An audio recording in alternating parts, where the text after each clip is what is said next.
I'm on the precipice of sloshed. Today I'm trying some of Japan's weirdest cocktail bars. Now last year I came to Japan, was in Tokyo, and I found this place called the Science Incubator, and it served all these like drinks, cocktails and food and stuff in a sciencey way, and that got me thinking, maybe there's more places with wacky cocktails and stuff. So I'm here in Kyoto and we're going to take a trip across 5 different cocktail bars tonight, and we're going to try some wacky cocktails. Okay, first of all we're heading towards Tokyo Tower building, this big red tower thing, and we're going to a bar there called The Roots of All Evil. What a name for a bar that is. Supposedly it's in a basement. That's fun. But I think what's wacky about it is it does like love potions and different types of gins and stuff. I think it's going to be quite interesting. And that is where we are heading. Don't need Google Maps to get me there, do I? Right, I'm in the mood for some sort of love potion. I'm not in the mood for going up to the top of that. Jeez, can you think of anything worse? I'm hoping it won't be as busy tonight. It is a Sunday. I should be en route back from church, but I'm not. I'm off to go have some cocktails. Right, let's enter this massive building and try and find the roots of all evil. Okay, the food hall. I was told it was in the basement of the food hall, so this is a good sign. We're going down. Finally found it. There it is. Okay, so I've just ordered a drink. There's only like 7 seats at the bar, so I'm sat at a different place, but they're going to bring the drink towards me. They look fantastic, by the way. I think the one I've picked, Botanical Garden, looks the best. It's all, I think, just gin, basically. Right, okay, so Botanical Garden has just arrived. It cost me £7. Okay, 1,400 yen. Look at this. In its own little bowl. You can see why they call it Botanical Garden. It's got flowers in all sorts on a tilted little bowl there, glass bowl. Look at that. Isn't that impressive? You don't get much. A few mouths worth maybe, but that is beautifully presented. Let's see what it tastes like though. It smells very pungent, very kind of botanical. Like I'm drinking out of a goldfish bowl. That's nice. That is really nice actually. Just tasting gin. I'm tasting gin and I'm smelling flowers. It's an odd combination. I'm half expecting a bee to be in my glass or something. Do you slurp up the leaves? I don't know. It's strong on the gob. I don't know what else is in there. I'm pretty sure there's quite a few things, but I can't really taste them. It just tastes like gin. So it's supposed to be gin, orange flower. Is that a drink or is that literally an orange flower? Rose, raspberry leaf, white pepper, dry sage, elderflower. But look, it's smooth. It's succulent. You get about 12 of these, you won't even know anything about it. There's a pungent scent of flower. It's been recently harvested, probably. I don't know. I hope so. I hope it's not a year old. It's just a bit odd, isn't it? Edible flower. Oh, flowers are edible. Oh, I don't know about that. Let's stop faffing now with edible flowers. Stick to proper food. Flowers are for, you know, cows and giraffes. I've got to say, it gets stronger the more sips that you have. It's going to be a long night. I've got 4 more of these. I had a glass of wine before this as well. Bad decision. Bad decision. Look, if you're into flowers, you're into your gardens, if you're into them so much that you might want to eat them and drink them, it's probably for you, this. Wow, that is a really odd taste at times. It is the kind of like aftertaste of plant every other sip, which is quite unusual. Out of 10, I'm going to give Botanical Garden a 6. Oh, I'm struggling already. It's gassy. Anyway, up next, we're going to go to a place called Cheeky Pub House, where they serve, guess what, weird cocktails, like yogurt and pineapple cocktails and stuff like that. There's even an option to have the staff choose you a cocktail or a drink, whatever. That is weird. I'll be choosing my own drinks around here. Right, okay, so let's head to Cheeky Pub House. Some of you might not be aware, actually, there's a bit of a pub culture here. They actually have their own chain of British pubs here. So there is a bit of a pub culture, and they are similar to British pubs in some ways. No idea what Cheeky Pub House is like, though. I'm hoping it's about to get cheeky. Right, okay, we're just heading to Cheeky Pub House just down here. I just love the fact you could just go down this dead street and then you just turn up and find something. Is this it? Where is it? Where's the Cheeky Pub House? It doesn't look anything cheeky down here. I've gone past it, that's why. Well, aren't I a complete muppet? It's just here. I literally walked past it. The issue is a lot of these places don't necessarily have signs right outside them. But K-House, Kyoto, that's the hostel. And this is the cafe bar area, which is called the Cheeky Pub House. It serves food, it serves drinks. Let's go in there, let's get cheeky. It's even showing the football as well. Oh, here we go. Cocktail menu. Plum wine soda, grape sour, Earl Grey ginger ale, yogurt pineapple. That's the one we're going for. Yogurt and pineapple in a cocktail is a new one, although so is an assortment of sausages. And the full Arsenal squad. Look at that, they've got the full Arsenal squad here. What do you think of Tottenham? Oh yeah, it's an Arsenal bar, hence the starting 11 outside the pub. Anyway, let's go get a drink. Right, okay, I have ordered my yogurt and pineapple cocktail. It's cost me £4. £4! They're also showing the Arsenal games in here. As you can see, it is very Arsenal heavy in here. Here is my yogurt and pineapple cocktail.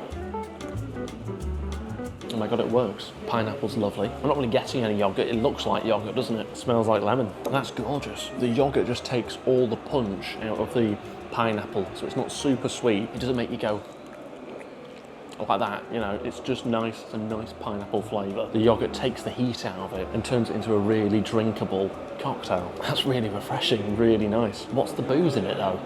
It's a cocktail, what's the booze in it? Is there any booze in it? I think there's booze in it. I mean, it's on the drinks menu under cocktails. I think there's a bit of something in it. It's not very strong though. Probably why it's £4. But that is very drinkable. I said you could have about 12 of the other botanical gardens. You could have about 20 of these. You wouldn't know. You won't feel it. Smooth, delightful. It's a session cocktail, is what it is. It's a session cocktail. You know, your rudimentary thing. Just down, you know, at Prees or whatever. You have a session on this. Ugh.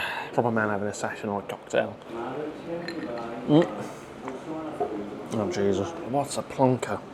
Oh, for God's sake. What a plonker. Just listen to the Arsenal commentary. Can't see the game. That screen's not working.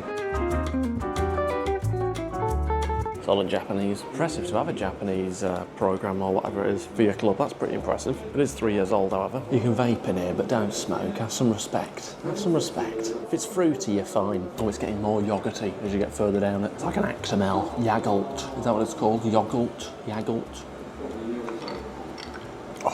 That's nice. Japanese cook with some weird stuff, but that's all right, that. Right, just finished up at the Cheeky Pub House. Pretty casual place. It's a bar for a hostel, essentially, it seems. But the cocktail was pretty nice. It was nice and smooth, very drinkable. As I say, a session cocktail. I'm going to give that a solid 7 out of 10. I think that was very good. But there is still room for improvement, which is why we're heading on to our next place. We've got a taxi for this one. It's called L'Escamonteur. L'Escamonteur? I don't know, sounds French. It also looked pretty fancy as well. Fancy and French. This place is known for its wacky cocktails involving smoke and loud bangs. Let's get in a taxi and let's head to L'Escamoteur.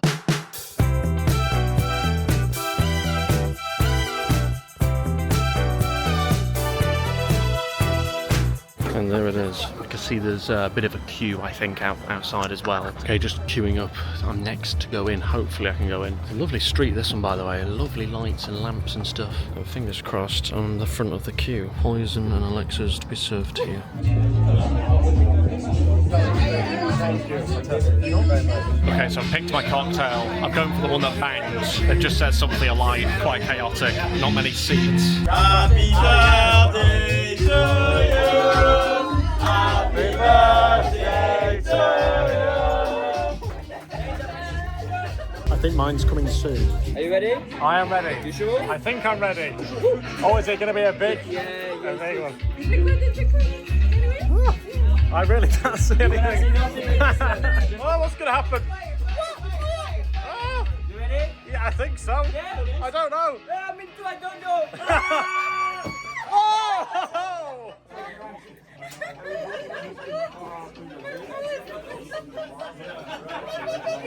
What's happening? Are we good? Are we okay? Yes, I'm okay.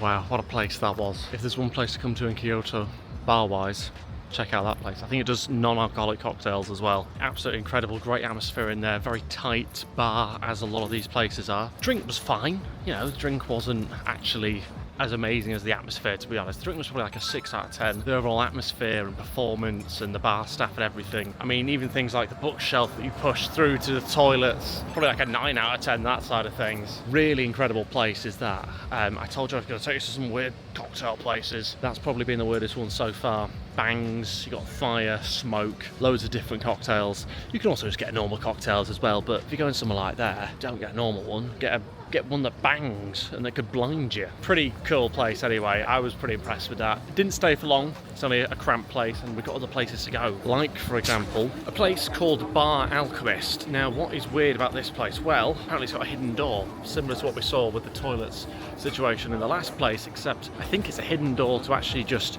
get into the bar. As well as that, of course, it does have some quirky cocktails, which I'm there to try out. Okay, I think that is the place. And I think this is probably going to be busier than the other places I've been to so far. This is a busier area. Okay, so this is the entranceway.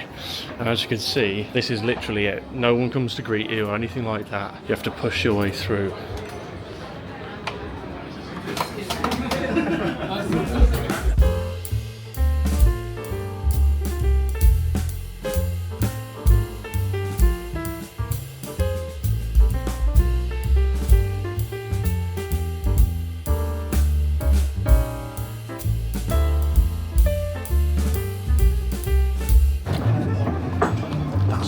One of the guys just made a cocktail, was shaking it, served the drink, and then just had the last bit of it. I like that. We've got some nachos on the way. I might even get a second cocktail, you know. I'm tempted by the tiramisu cocktail. This one is very strong. Right, okay, I've just finished up in Bar Alchemist, and I'll be honest with you, I am on the precipice of sloshed. That was great. The false staircase, they love them here. They've got one in for the entrance, they've got one for the toilets, they love them. They've got them everywhere. I'm gonna have to get one. Again, that sake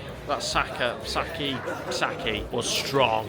It was strong, you might be able to tell, it was strong. Came in a lovely little teapot, as you do. I love my cocktails in a little teapot, and I've got to say I was very, very impressed by the hospitality of the experience. It's quite casual. I've gone in from that mental place we were just in before to a very quiet, casual place where people are just having a little chit-chat, but in a quiet way, and just having a little drink quietly. That was a bit of a contrast. The drink itself wasn't that great, to be honest, probably a 5 out of 10, but I love the experience, the staff. I could have picked a better cocktail. I'm not really a sake guy. I picked it because it's in a teapot. We're doing weird cocktails, aren't we here? The weirdness is it's the teapot part, and it's behind a bookshelf. Also, I want to give full credit to the nachos. Brilliant, incredible, nuts on the house, loved it. One more left, thankfully, just one more. And the next place is called Scotch and Branch. It's a whiskey cocktail place. It's got weird cocktails that involve like apple pie, Earl Grey, egg whites. The final one now.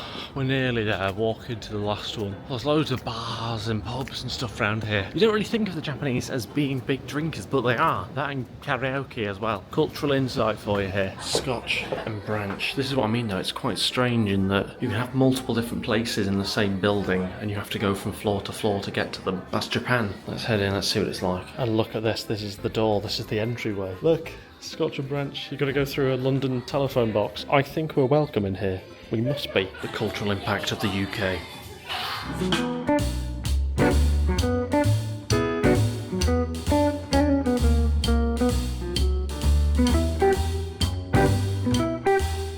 Right, well, I've just finished up at Scotch and Brand as a girl from the bar gets carried off by her friends. Pretty lively there, actually, when I first got in. They left pretty quickly after because she was, I think, throwing up. Somebody in there started asking for, not these people, tourists, started doing song requests, asking for songs. It's a bar, not a club. Pipe down, have a drink. Honestly, don't get me started on tourists. Can't stand them. I'm with the Japanese. Oh, someone's on the floor there. God, the Japanese do love the drink, don't they? Lovely entrance, telephone box, great stuff. Bringing the British, I don't know why. I don't really know what the British element of that was. I'm not sure, but you went through it to get into the bar, and I appreciate that. I went for the lemon pie cocktail. That was probably the least weird of the places we've been, and yet I still walked through a telephone box. I liked that they burnt the top of the drink, set it on fire, gave a sort of charredness to it. That was good. It was a little bit lemony, as you'd expect with the lemon pie cocktail. Out of 10, 6. Look, it's no strawberry daiquiri, I'll tell you that much. What have we learnt from this? The Japanese do lots of weird cocktails. That's what we learnt from this. Couldn't find the eggy one, but it's probably on some menu around here. Some eggy cocktail. Would you like that? Not really, no. I'll have eggs with sausages, but I'm not drinking them. Like and subscribe, I'll see you next time.